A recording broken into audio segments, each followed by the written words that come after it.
So I'm reading this comment. It says Xbox is making the PS5 worthwhile.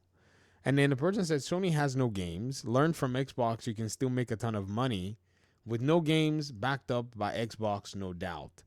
It's a very interesting, comment. It's from the perspective of someone who probably plays on Xbox. I just thought it was an interesting, talking point because the capability right now for PlayStation to keep pulling in 30% fees is quite impressive. They are reaping the fruits of having sold a lot of consoles in the PS4 generation. There's no doubt about that. You can't minimize, neither can you take that away from PlayStation. But I think the fact that they're doing so, has kind of emboldened a piece or a part of the conversation whereby there are elements and there are people who, say things like, well, Xbox is a third-party publisher, so they don't have so-called consoles and blah, blah, blah. And it seems like whenever people make that particular claim, they ignore the fact that Xbox is in a position to actually make a lot of money without actually selling the consoles. Both situations and both scenarios present a very interesting perspective when it comes down to it. As a business, you got to figure out ways for you to stay financially viable. And so both companies are taking the route that they feel is going to work for them. In fact, you guys remember we just looked at a video from Kind of Funny Games' last podcast. There's a clip actually where Greg is telling the guys and saying, the industry is changing. And he actually pulled an example, which was insane, of what IGN used to, do back in the day when they had meetings as to if IGN was going to take their videos to YouTube. And the initial response was that IGN said no, they're not going to do it, that they had IGN.com and people were going to be, in a position where they had to go to IGN to actually watch their videos and watch their reviews. Well, we know that that's not the case. I mean, IGN actually thrives a lot from its YouTube presence, and maybe, I don't know if it has other social media, presence as well. So the entire conversation is you can still make money doing things in ways that may not seem conventional at the end of the day. And so which brings us to kind of like what I'll call like a little schematic of what both, are making money on. So PlayStation uses the box, sells multiple, numbers of these boxes in order for third-party publishers to basically port their games in here. And then PlayStation can basically, take a 30% fee. It's a nice fee. There's nothing wrong with it. From their first-party games, they can take 100% in terms of revenue. I know revenue is not profit. I know. I'm just talking about revenue. It's nice for you to be able to take revenue at 100%. You know what I mean? And then you go sort out your profits at the end of the day. Xbox, on the other hand, also has a box and also takes 30% revenue from those who are bringing their games to Xbox. A lot of people make it seem like, Xbox hasn't sold a lot of consoles, but it doesn't matter. Any game that sells, even if it's 2 copies or if it's 2 million copies, will still net Xbox, if it's a third-party game, that 30% revenue, right? Then Xbox gets to keep 100% revenue on its own game sales as well. And then it gets to keep, your $20 for Game Pass Ultimate so that you can play day one games, $20, right? It keeps that money. And PlayStation also gets your $17.99 for PS Plus Premium, right? And then, Xbox is like, well, we're going to make more money, right? So they go to PC. They go to PC and start making 70% there. They're going to come to Switch. As the moment Nintendo shows up with the console that's basically a PS4, everyone's going to remember how to optimize games again. And so Xbox is going to leverage that and still take another 70% when it comes down to it. Then they go to Steam and take another 70%. You see, all of this is huge chunks of cash that is not dependent on the hardware at this moment. Like, if you look at this entire category right here, it has nothing to do with the console itself.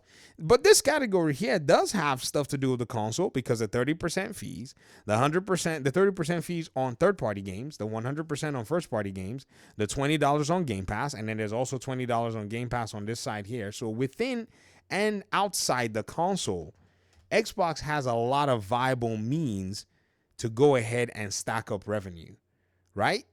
And those means of revenue stacking is what I think is irking a lot of people, or some people are just not happy with it. And so they've basically boxed themselves into the fact that into the, old school paradigm that you must make all your money must be coming from the box, right? Everything has got to be centered around that box. Like, you've got to be Nintendo before we can actually give you respect or whatever it is. I say that is a bunch of horse manure. That's what that is. That is coming out of the derriere of equine species. Because if you as a business can do what Nintendo is doing to a specific extent and do more than what Nintendo is doing to a specific extent to keep yourself in business, then it makes a whole lot of sense. So Xbox looking at its box saying, okay, we'll do the whole Xbox box thing and ensure that our customers who are on the box are enjoying what the box can benefit them. So it's somewhat of a dichotomy, right? Inside of the box, there are the 30% fees from third-party developers, right? There's the 100% revenue from first-party games. There's the Game Pass subscription. When I say $20, you can average it to $15 when you look at Core and Ultimate. There's your $20 of Game Pass subscription for Ultimate, and then there's your, I think Core is $10. There's your $10 for Core, right? And, it makes sense. Then, outside of the console, let me go ahead and make it a jaggedy thing, because it's kind of like, this is mumble jumble of cloud and all that stuff, right? Outside of the console, there is 12% third-party fees. Oh, yes. Some people don't necessarily pay attention to this stuff. Let me show you here. I don't know if they've already done it or if they're still in the process of doing it. But these third-party games that you see in the store here, right?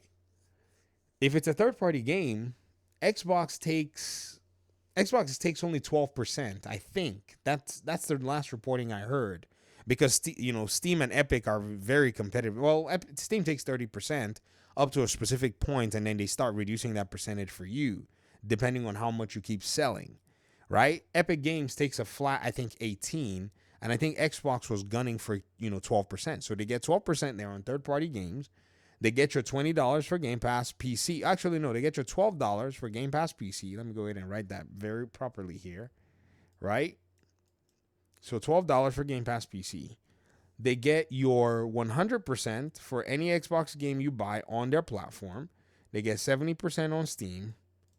Right here, they get 70% on the Nintendo Switch, 70% on PlayStation. And so their business is viable as their cash influx is no longer, determined by one specific box. I've explained this in multiple videos, but, it's very funny to see how, we will sometimes talk about PlayStation's business as Xbox making it worthwhile, giving them the, all of that stuff in terms of games and such. While many don't necessarily, or I guess we don't always talk about how the Xbox ecosystem itself is also one that keeps Xbox itself viable, that makes it worthwhile, either having an Xbox or going to the other ecosystems to play Xbox games. It doesn't really affect them drastically, if you get what I mean. And so this is where the paradigm comes into play, that the entire basing your whole business on one particular, or putting all your eggs in one basket is kind of a dangerous play, depending on who you are. And this is why PlayStation has a PC pipeline as well too, because ideally they would love to have something like this. Believe you me, PlayStation would like to have these streams of revenue. I guarantee it. In fact, the reason I can say I guarantee it is not because, I know something that you don't. It's because I can see PlayStation games literally sitting here on PC. They want this stream of revenue. That's why they're here.